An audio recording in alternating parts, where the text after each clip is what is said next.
હું ચંદ્રિકા પારેખ આજે બનાવીશું આપણે દૂધીના મુઠિયા. આ આપણી એક નંગ દૂધી, જાડું ભૈડું, ઘઉંનો લોટ, ચણાનો લોટ અને ચોખાનો કરકરો લોટ. હવે હું દૂધી છીણી નાખું છું. ઘણા છાલ ઉતારે છે, હું છાલ નથી ઉતારતી. આ આપણી દૂધી છીણાઈ ગઈ છે અને હવે અંદર એડ કરીએ, લોટની અંદર એડ કરીએ. હવે એની અંદર આદુ મરચાંની પેસ્ટ, જે તીખું ખાવું હોય એવી રીતે, લીંબુનો રસ, અજમો,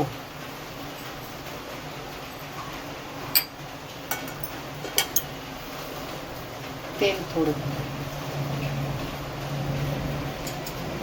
મરચું, ધાણા જીરું, હળદર થોડીક જ લેવાની, નહીં તો મુઠિયા લાલ થઈ જશે. ખાવાના સોડા આવે ને એટલે. હવે નાખીશું ખાવાના સોડા.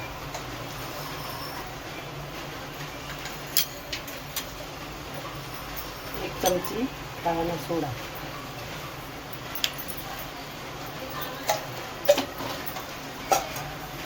વરિયાળી ઓપ્શન માટે.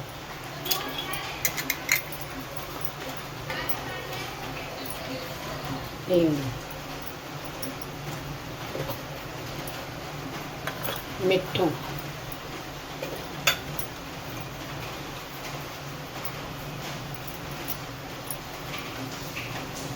સ્વાદ પ્રમાણે. હવે બધાને મિક્સ કરી લેવાનું હાથ વડે. આમાં પાણીની જરૂર ન પડે, કારણ કે દૂધીનું છે, દૂધીમાં પાણી છૂટશે એટલે પાણી નહીં નાખવાનું, એમ જ લોટ બંધાઈ જાય.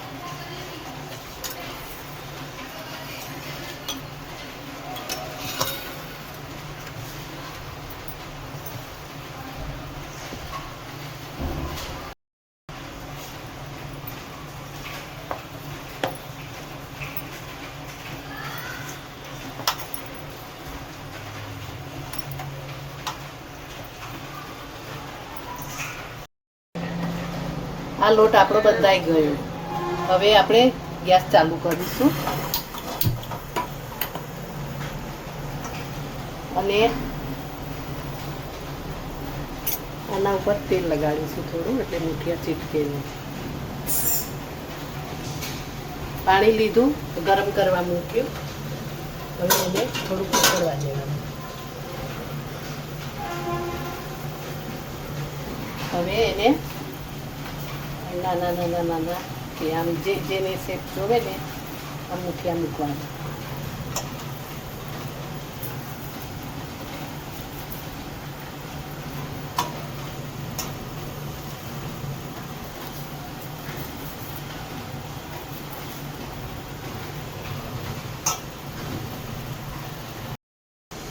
આપણા મુઠિયા મૂકી દીધા. હવે 20 મિનિટ સુધી રાખવાના બાફવા માટે. હવે હું ઢાંકણ ઢાંકી દઉં છું. આ આપણા મુઠિયા થઈ ગયા છે, ચેક કરીએ. ચીટકતા નથી તો થઈ ગયા છે. હવે એને 10 મિનિટ ઠંડા કરવાના, પછી વધારવાના. આપણા મુઠિયા થઈ ગયા ઠંડા. હવે એને નાના નાના કટ કરીશું.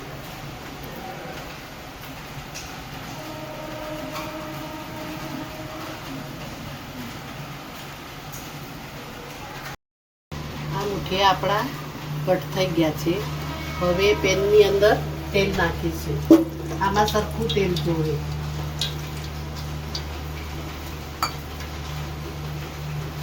હવે આપણું તેલ થઈ ગયું. હવે રાઈ નાખીશું.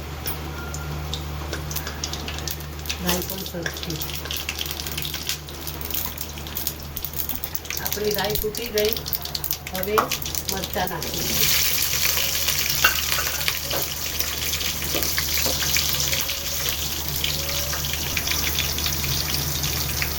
હિંગ,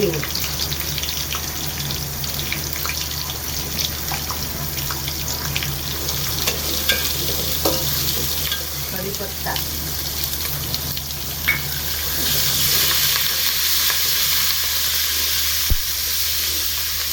તલ,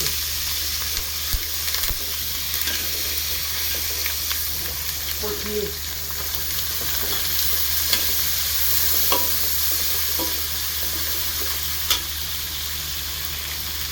હવે મૂઠિયા નાખીશું.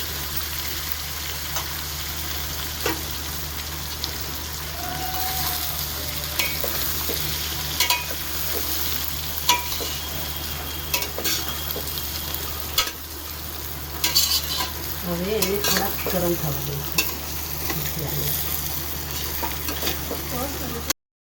આ આપણા મૂઠિયા થઈ ગયા. હવે આપણે એને સર્વ કરીશું. અને ચા સાથે ખાઈ શકો, ચટણી સાથે ખાઈ શકો. આપણા મૂઠિયા થઈ ગયા તૈયાર. વેજ ચટણી અને મૂઠિયા કોઈ ચા સાથે ખાય, કોઈ અથાણા સાથે ખાય, જેની જેની રીત.